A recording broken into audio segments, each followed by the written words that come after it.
முதலமைச்சர் ரேஸில் முன்னிலை.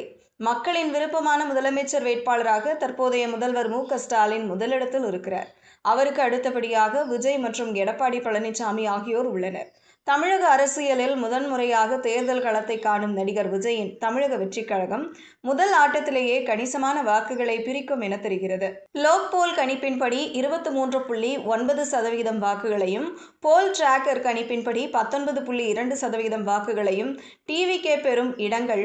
இது 6 முதல் 12 இடங்கள் வரை அக்கட்சிக்கு கிடைக்க வழிவகுக்கலாம். இளைஞர்கள், முதல் முறை வாக்காளர்கள் மற்றும் அரசு மீது அதிருப்தியில் இருப்பவர்களின் வாக்குகளை விஜய் ஈர்க்கிறார். ஆனால் தனித்து போட்டியிடுவதால் இந்த வாக்குகள் அனைத்தும் இடங்களாக மாறுவதில் சிக்கல் நீடிக்கிறது.